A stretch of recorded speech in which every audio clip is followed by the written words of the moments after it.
Switch screen. Switch screen. W. W. Actually, let me... Okay, yeah, we're good on there. But, yeah, the ones with the PJ sets going into Walmart, the Cookie Monster pajama sets. If you know, you know. Has been in a Walmart. Walmart is where the social classes dissolve and we all become one. And I genuinely believe if you study Walmart long enough, you'll understand humanity more than any philosophy class will ever teach you. Because here's one thing, like sure, Walmart attracts shoppers, but it really attracts like character archetypes. Fully built out cinematic main character energy individuals who operate on a completely different frequency than the rest of society. And every single time you walk through those sliding doors, you're entering a live unscripted documentary that no streaming platform would be brave enough to air. You cannot recreate what happens inside of a Walmart. God himself could not write a more chaotic cast of people. So today, we're breaking down the different types of people in Walmart. To start off, we have the Midnight Walmart Goblin. I want to start off here because this is the purest form of Walmart patron that exists. The Midnight Walmart Goblin only surfaces after 10 p.m. You will not find this person during normal business hours. That's not their habitat. They emerge exclusively in the late night hours when the store is half empty and the lighting gets a little more sinister. You can always clock them immediately because they walk in wearing slides, basketball shorts, and a hoodie every single time. Hey, bro, I'll wear that. Are we dead ass? Are they saying I'm an NPC, bro? Doesn't matter if it's July, doesn't matter if there's a heat advisory warning, the hoodie is on, the hood is up, and they're moving through the store on a government mission. These guys don't use a cart or a basket, they just pick shit up with their hands, and the items they're buying are so specific and so unrelated to each other that your brain starts constructing a whole backstory. Like, bro came in at midnight and grabbed a Bro, I do that. What's wrong with that? I'm trying to be comfy, bro. Who wants to go in there all dressed up in the middle of the night? A box of off-brand crackers, and a can of spray paint. Something went wrong today. Something went very wrong. You don't know what it was. It's a casual you will fit. never know what it was, and somehow that's fine. The Midnight Walmart Goblin has never explained themselves to anyone, and they never will. Next up, we've got the Pajama Family. Now, this is group effort. This is a unit. The Pajama Family does not believe in getting dressed to leave the house, and they have fully committed to this belief as an entire household. See, the other fit was better though, bro, because that's a casual fit. All you need is a sweatshirt, some shorts, sweatpants, and then go on with your day. Now when you go in wearing pajamas, it's like, all right, bro, like what are we doing? What are we doing, bro? Like, mom is in a robe and slides, the dad is in a Steelers hoodie from 2009 and pajama pants with little footballs on them. Every kid in the family is wearing pajama pants and mismatched socks, and at least one of the children is completely barefoot. Disgusting. oh hell no. Oh hell no. Barefoot in Walmart? You gotta test your kids, bro. These kids are eating snacks before they've Test been your paid kids. for. One of them's laying flat in the cart like they've given up on the concept of standing. And the parents, God bless them, they have the look of two people who stopped arguing about things a long time ago. Like, they don't even make eye contact with people. They navigate the store in complete silence, running the operation like a military unit. Look, I'm not judging this family, by the way. Like, if anything, they're the most honest people in the building. They looked at the social contract that says you have to get dressed up to go out in public, and Chad, they do y'all said be no. wearing Like, they pajamas declined, at and they're Walmart? still getting their groceries. Although I am judging your child. Have them put on shoes or socks at least. Next up, Facts. we've got the self-checkout crash out. This one is important because it happens in phases, and each phase is devastating to witness. Phase 1. I honestly haven't came across one of these before. Not yet. Not yet.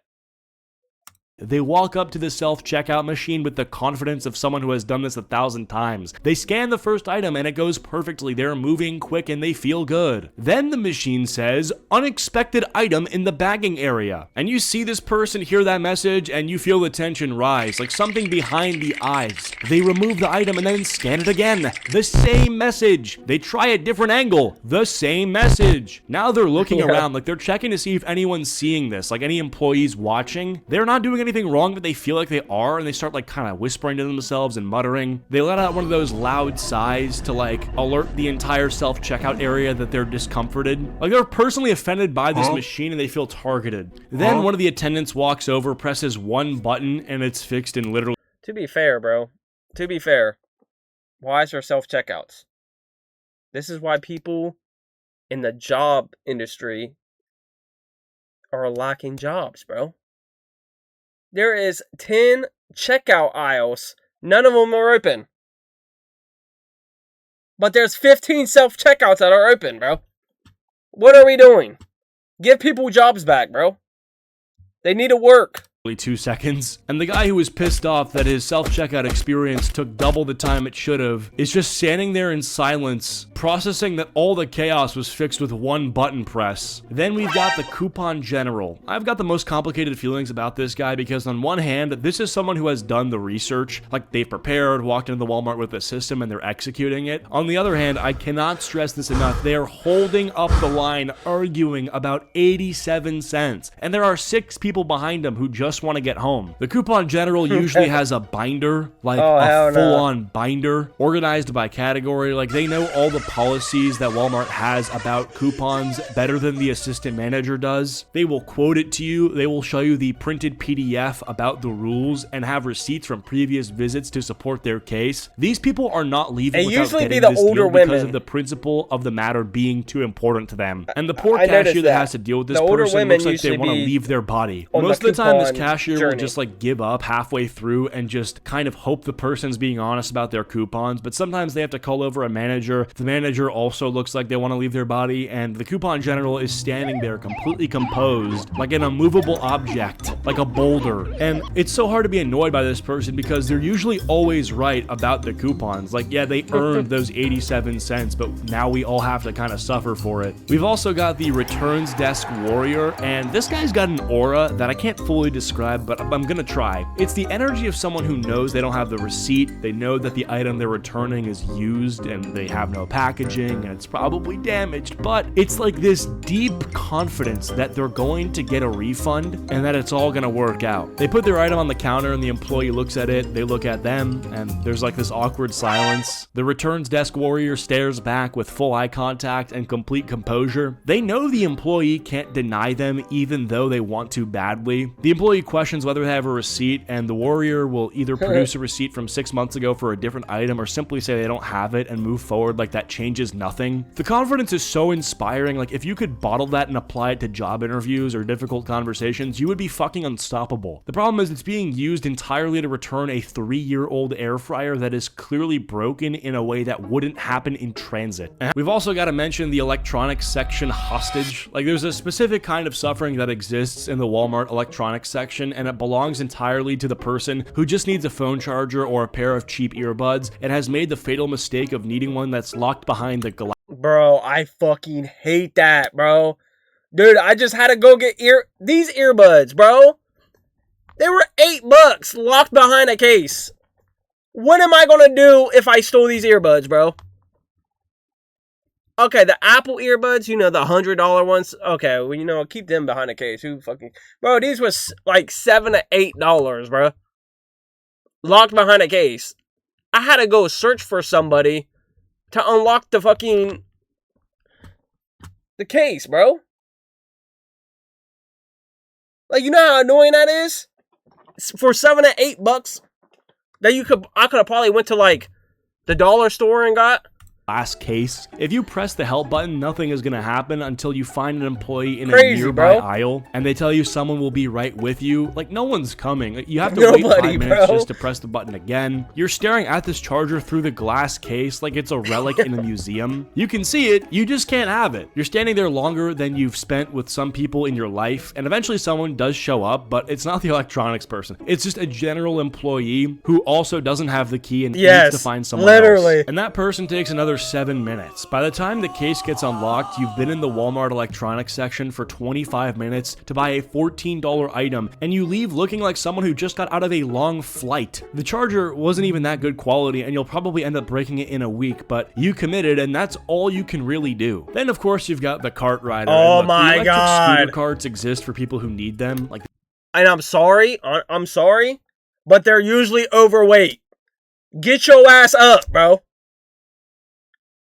Get your ass up. Charlie been waiting for one of these electric scooters for a grip, and he's missing 2 legs, bro. He's over there crawling around Walmart. While you got Big John over there just joyriding in these scooters, bro. What are we doing? They're usually big, bro. They're taking up the whole scooter. The scooter's going like 2 miles per hour around Walmart, and you're like, I bet that chair stinks. You know, like, what up, Ironic? Big 150? Sheesh. Oh my god. Q said the other day I was standing in the electronic area waiting for a damn employee. Literally. It's like nobody works back there. It's like, where they all at?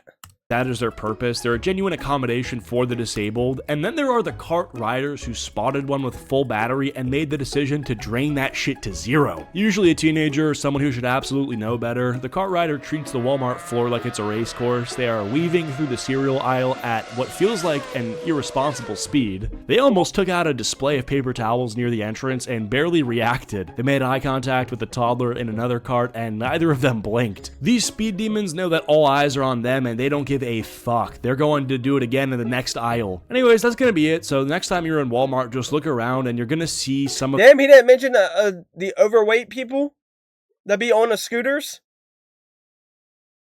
that are too lazy to walk around the store. Like, they're not handicapped, bro. They nothing's wrong with them. And you could tell. They just don't want to walk around. They just don't want to walk around, bro. Get your ass up like everybody else and get your 10,000 steps in, bro. W video, though. Most unhinged Walmart NPCs, man. Which one are y'all, bro? Which one are y'all? I've been the Goblin before. Walked in at 10 to grab 2 bags of Takis, a professional recording microphone, a razor, and some lunch meat. Crazy work.